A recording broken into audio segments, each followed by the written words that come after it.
So I'm back in New York City. Feels really good to be back because I felt the sense of home being back here that I didn't realize I was missing.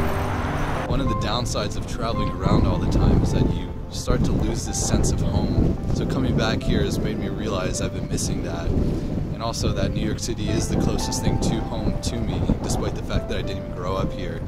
But it is where I moved after university, spent my adult life before leaving to travel the world, so it feels really good to be back. The city has been surprisingly lively, especially the last couple of days when the weather was really nice. Not as much today because it's a little cold, but I mean, Washington Square Park, I've never seen so many people in that park.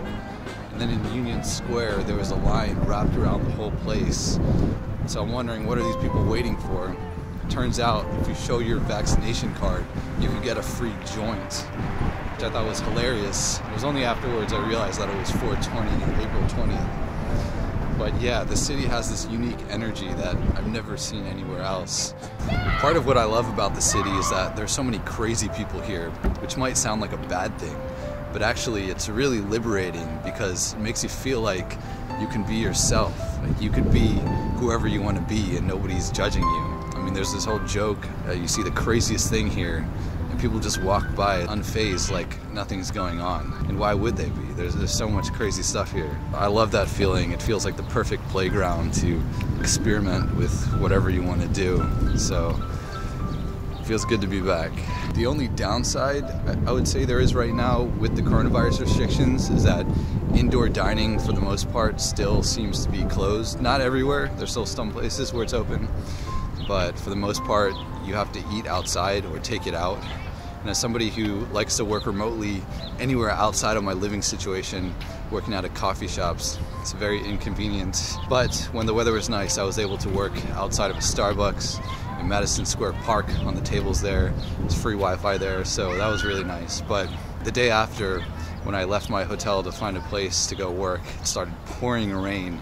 And so I had to go back to the hotel and work in my room there. So if they would fix that, then it'd be really nice. And also just got cold all of a sudden, but this will pass. That being said, do I necessarily want to move back here to New York City?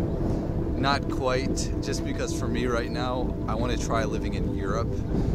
The only times I've lived in Europe were the 3 months I spent in Ukraine and the 3 months I spent in Serbia.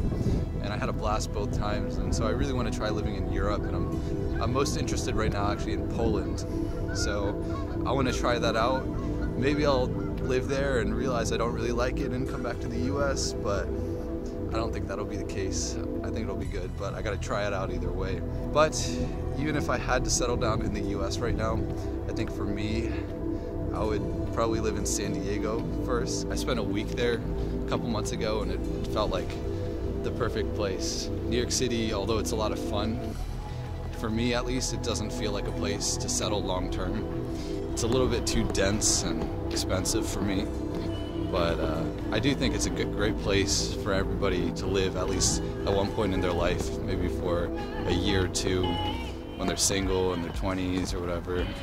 It's definitely a really fun place, and nowhere else that I've seen really compares. So, but yeah, I've got to try living in Europe. So anyways, I'll be here in NYC until the weekend. Maybe another week, we'll see. Then I'll head back to Virginia, get vaccinated, and I'm off to Europe. So, all right, well, that's it for this video. Catch you in the next one. Peace.